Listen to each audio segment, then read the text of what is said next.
en c'était censé être juste une autre célébration royale. Le 74e anniversaire de la princesse Anne au château de Windsor, le 15 août 1916, le 15 août 2024. Mais ce qui s'est passé a ébranlé le prince William jusqu'au plus profond de lui-même lorsque Laura Lopez, la fille de la reine Camilla, a publiquement qualifié Anne de dépassée. L'insulte a traversé la pièce comme du verre. William a regardé, figé, Anne se tenant seule. Pour lui, ce n'était pas de la politique, c'était une trahison. Cette nuit-là, l'héritier du trône a fondu en larmes, la célébration royale qui a viré au chaos. Le 15 août 2024, le château de Windsor était illuminé de lustres dorés et de bannières de velours pour le 75e anniversaire de la princesse Anne. C'était censé être une nuit de fierté. Des dignitaires de 10 pays, des cousins royaux et des amis de la famille ont rempli la salle de bal. Le roi lui-même, Charles III, avait ordonné un discours d'hommage honorant les décennies de service d'Anne. Pourtant, sous la musique de l'orchestre, la tension était palpable. Quelque chose de plus qu'une célébration d'anniversaire allait se produire. Parmi les invités qui arrivaient se trouvait Laura Lopez, la seule fille de la reine Camilla, issue de son mariage en 1973 avec Andrew Parker B.S. Elle est arrivée à 20 heures, bras dessus, bras dessous, avec son mari Harry Lopes. Mais son sourire était crispé, ses yeux froids. Pour la plupart, elle était un peu éloignée de la vie royale, une citoyenne privée. Pourtant, ce soir, son rôle était tout sauf passif. Elle n'était pas là pour porter un toast à Anne. Elle était là pour allumer quelque chose de plus grand. Lorsque les discours ont commencé, Anne se tenait droite dans une robe saphir, sa présence aussi constante que jamais. À 21h15, Laura a pris le micro. Au début, ses mots étaient polis sur la tradition, la famille et le visage changeant de la monarchie. Mais ensuite est venue la piqûre. Certains rôles, a dit Laura, marquant une pause pour faire de l'effet, semblent dépassés. Il est peut-être temps de laisser les jeunes membres de la famille royale prendre la relève.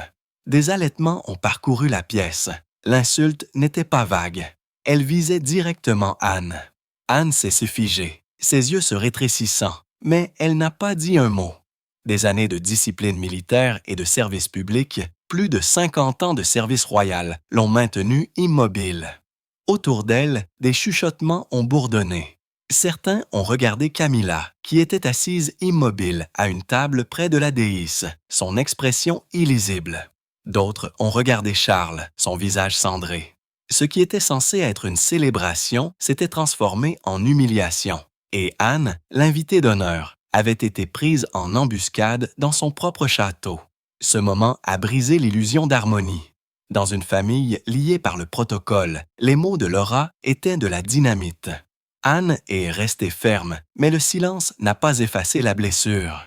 Et tandis que Camilla restait immobile, un membre de la famille royale n'était pas disposé à laisser passer cela. William, assis avec Catherine à une table voisine, avait tout vu.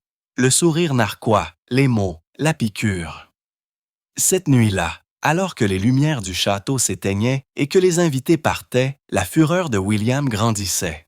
Il savait que ce n'était pas seulement une insulte à Anne, c'était une attaque contre la loyauté elle-même. Les mots de Laura qui ont ébranlé le château.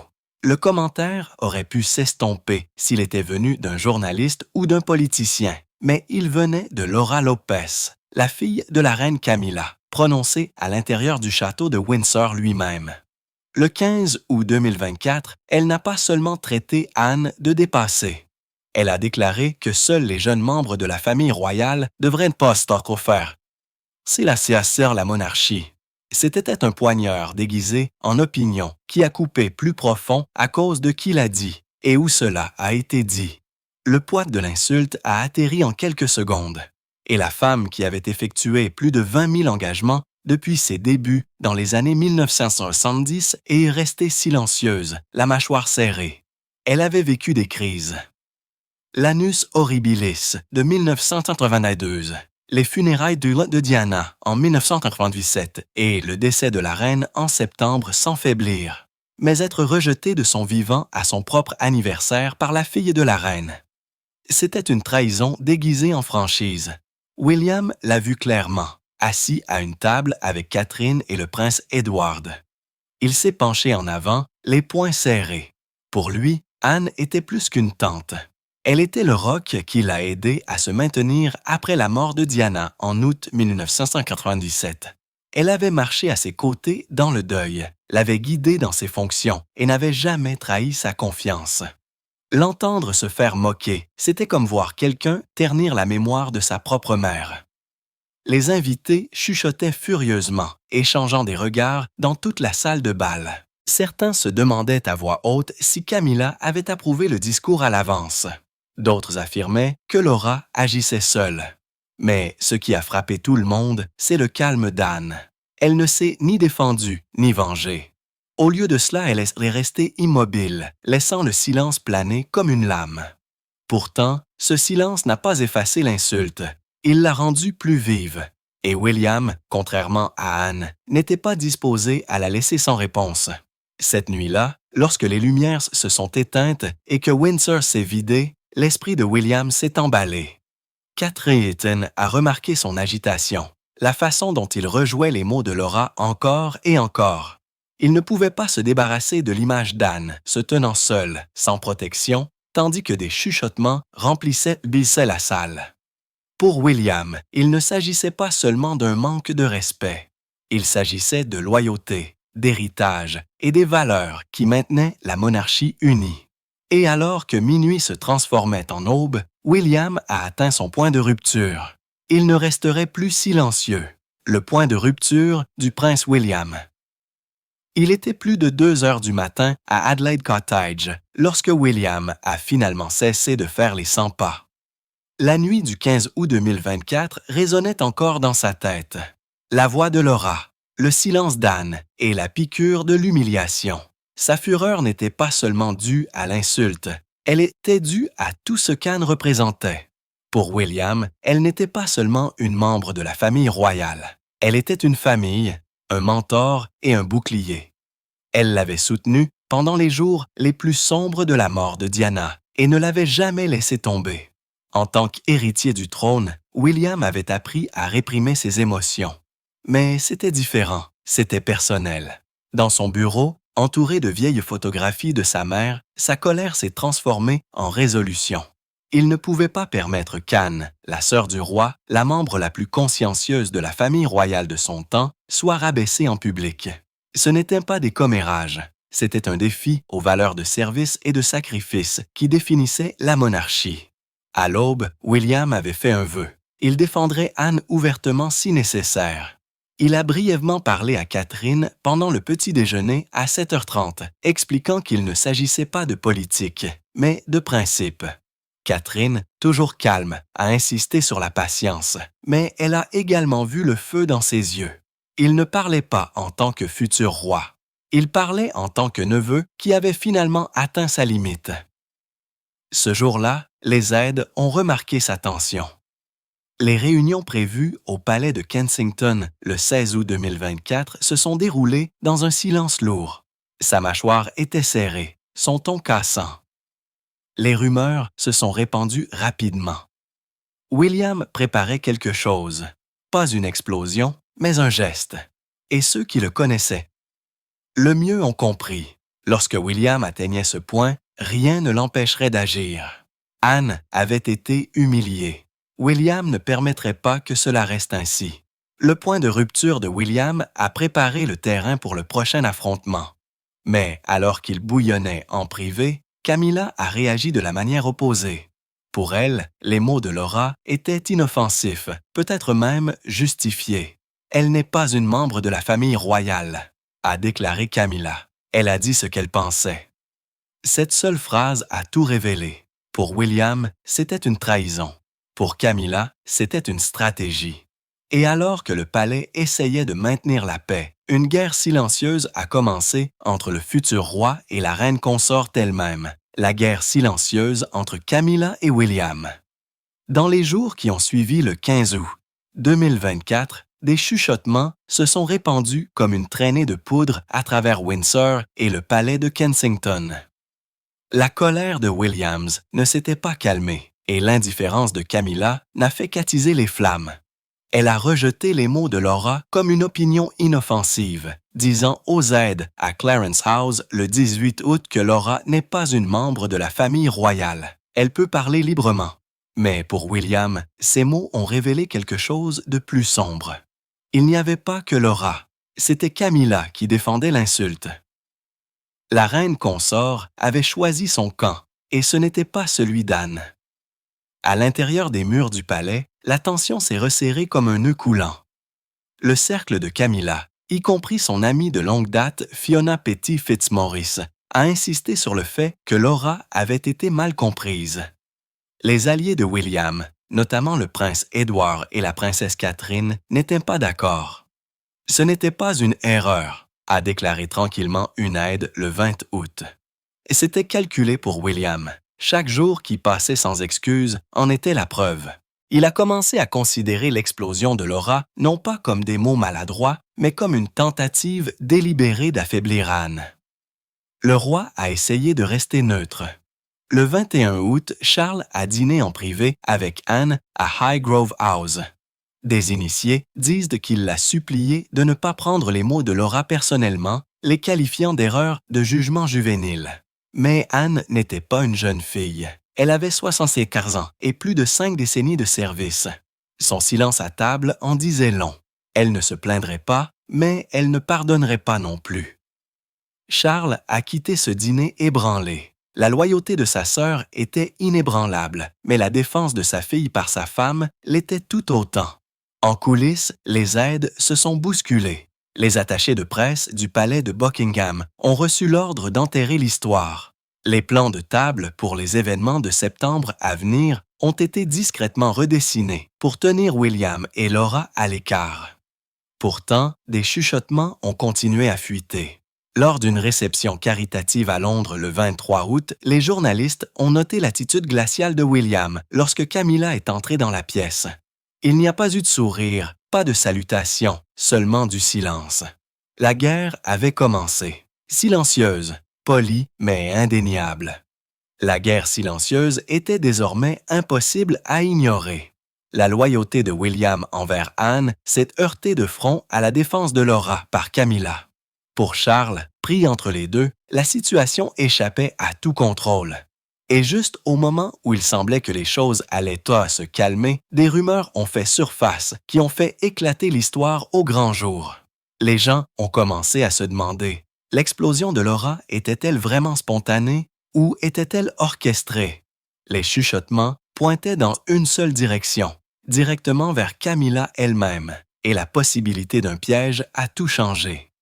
Le prétendu piège de la reine Camilla. Fin août 2024, les commentateurs royaux de la BBC, de Sky News et même du New York Times ont commencé à spéculer. L'attaque de Laura contre Anne était-elle un simple lapsus ou une frappe calculée? Le cadre a soulevé des questions. Pourquoi prononcer de tels mots au château de Windsor lors du 65e anniversaire d'Anne? Un moment censé honorer, pas diviser. Pour les sceptiques, la réponse était évidente. Ce n'était pas un accident. C'était un théâtre planifié avec précision. Et au centre des soupçons se tenait la reine Camilla. Camilla est depuis longtemps appelée la stratège du palais. Depuis son mariage avec Charles en avril 2005, elle a navigué à travers les scandales, remodelé son image et accédé au rôle de reine consort en mai 2023. Ses défenseurs ont fait valoir qu'elle ne risquerait jamais un tel chaos, mais les critiques se sont souvenus du passé, des scandales des années 1990, des appels téléphoniques divulgués et de sa capacité à survivre alors que d'autres tombaient. Pour eux, cela ressemblait moins à une coïncidence qu'à un autre plan soigneusement élaboré. À l'intérieur du palais, le personnel chuchotait des théories. Une aide a affirmé que Camilla avait encouragé Laura lors d'un déjeuner à Clarence House, le 10 août 2024, soit seulement 5 jours avant la fête d'Anne. Une autre a insisté sur le fait que Camilla espérait positionner son côté de la famille, y compris Laura et Tom Parker BS, plus près de l'importance royale. Laura était-elle utilisée comme porte-parole, exprimant ce que Camilla elle-même ne pouvait pas? Pour certains, le moment était trop précis pour être ignoré. Les dégâts étaient indéniables. Anne a été humiliée, William était enragé et Charles était pris au piège. Publiquement, Camilla n'a rien dit, n'offrant ni défense ni déni. Son silence n'a fait qu'approfondir les soupçons. Si ce n'était pas prévu, a déclaré un courtisan le 25 août. Pourquoi ne s'est-elle pas excusée? Le manque de remords a brossé un tableau effrayant. Camilla n'a peut-être pas seulement su, mais elle a peut-être voulu le chaos. Et si c'était vrai, la reine avait tendu un piège à l'intérieur des murs de sa propre famille. L'idée d'un piège a ébranlé le palais. Si Camilla avait vraiment orchestré ce moment, ce n'était pas seulement un drame familial. C'était de la politique de palais à son plus vif. La monarchie construite sur l'unité et les apparences semblait maintenant fracturée de l'intérieur. Et au cœur de cette fracture se trouvait le roi lui-même. Charles, déjà affaibli par des problèmes de santé, était confronté à l'impossible, choisir entre la loyauté de sa sœur et la loyauté de sa femme. Son prochain geste définirait toute la crise. Charles déchiré entre sa sœur et sa femme. Le roi Charles, aujourd'hui âgé de 75 ans, a traversé des décennies de tempêtes. Des sous-scandales dans les années 1990, une perte en 1997 et le lourd poids de la couronne en 2023. Mais c'était différent. Ce n'était pas la presse, le Parlement ou la politique. C'était sa propre famille qui implosait. D'un côté se tenait Anne, son roc, la sœur qui avait porté le fardeau de la monarchie avec lui pendant plus de 50 ans. De l'autre se tenait Camilla, la femme pour laquelle il s'était battu près d'une demi-vie pour la légitimer. Le soir du 26 août 2024, Charles a appelé Anne à Buckingham Palace pour dîner. Il a essayé de la rassurer, louant son service et sa loyauté. Anne a écouté, mais a peu dit. Elle n'avait pas besoin de parler. Son silence parlait plus fort que les mots. Charles a su alors que la blessure était plus profonde qu'il ne pouvait la guérir. Pour la première fois depuis son couronnement, le 6 mai 2023, il s'est rendu compte que sa sœur et sa femme se tenaient de part et d'autre d'un champ de bataille. Pendant ce temps, Camilla était inflexible. Lors d'un déjeuner privé le 28 août, elle a dit à Charles que Laura avait simplement dit ce que beaucoup pensaient déjà. Pour Camilla, défendre sa fille passait avant tout. Mais pour Charles, la monarchie passait avant tout. Il se sentait écrasé, pris entre la loyauté envers sa famille et la loyauté envers la couronne. Même sa santé, déjà fragile en raison de traitements contre le cancer en cours, révélé pour la première fois en février 2023, semblait en souffrir sous la pression. Les aides du palais ont essayé de tourner l'histoire, la présentant comme un malentendu familial privé. Mais à huis clos, personne n'était dupe. La division était réelle, brute et croissante. Ce n'est pas seulement un drame familial, a confié un conseiller le 29 août. C'est une lutte de pouvoir. Charles savait que la monarchie exigeait l'unité, mais il savait aussi que l'unité avait déjà disparu. Et en tant que roi, il a été laissé avec une vérité impossible. Parfois, même la couronne ne peut pas protéger la confiance. L'indécision de Charles n'a fait qu'attiser les flammes. Avec sa sœur silencieuse, sa femme défiante et son air brûlant de colère, le terrain était préparé pour la confrontation. Et cela n'a pas tardé. Quelques semaines plus tard, sous les lustres scintillants d'un gala de charité londonien. Les tensions latentes ont éclaté au grand jour. Pour la première fois depuis Windsor, William et Laura se sont retrouvés face à face. Ce qui a suivi n'était pas une embuscade d'anniversaire. C'était une épreuve de force, l'épreuve de force du gala. Dans la nuit du 28 septembre 2024, la grande salle de bal de l'hôtel Dorchester à Londres scintillait de lustre pour un gala de charité. Plus de 400 invités ont assisté, dont des politiciens, des aristocrates et toute la haute direction royale. Les appareils photos ont clignoté, le champagne a coulé. Mais sous les paillettes, une tempête se préparait.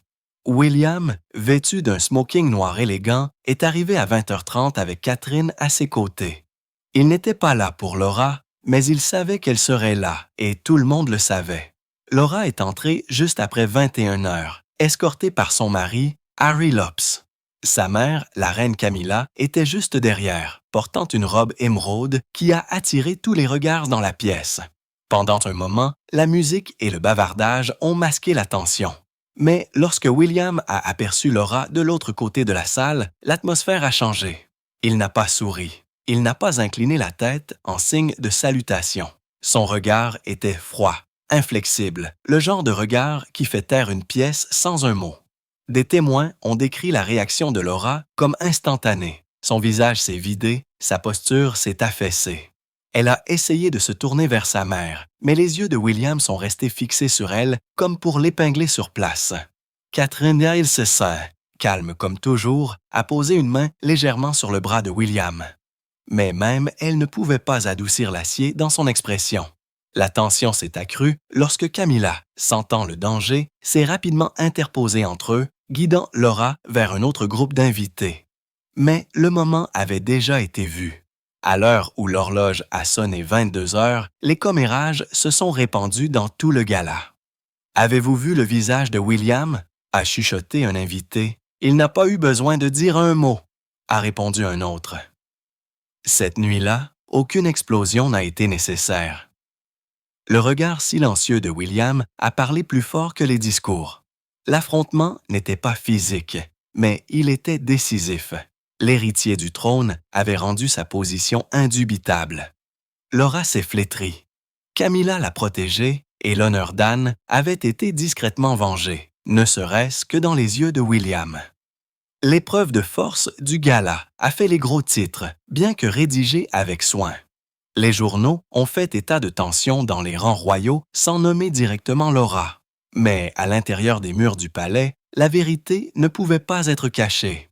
William et Camilla étaient maintenant ouvertement en désaccord, et Laura était prise entre deux feux. Il fallait que quelque chose cède. Le roi Charles a donc convoqué sa famille pour un sommet privé à Clarence House. Il espérait guérir la fracture. Au lieu de cela, ce qui s'est passé a révélé à quel point le fossé s'était creusé. Le sommet familial secret qui n'a rien changé. Le 2 octobre 2024. À 11 heures précises, un Range Rover noir a transporté William et Catherine à travers les portes de Clarence House. À l'intérieur, le roi attendait avec Camilla, Laura et Anne. C'était un petit cercle, seulement 4 membres de la famille royale et une fille de la reine, mais les enjeux étaient énormes. L'espoir de Charles était simple, rétablir l'harmonie. Pourtant, dès l'entrée de William, la tension a plané comme de la fumée. Il n'a pas jeté un coup d'œil à Camilla. Il a à peine regardé Laura. Son attention était portée sur Anne.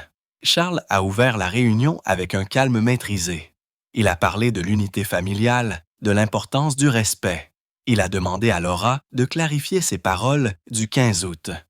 Laura a hésité, puis a dit doucement, qu'elle n'avait pas l'intention de faire de mal.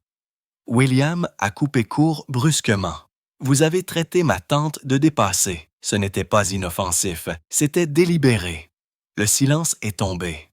Anne est restée assise, les mains croisées, son visage illisible. Pour elle, le silence était discipliné. Pour William, c'était un feu contenu.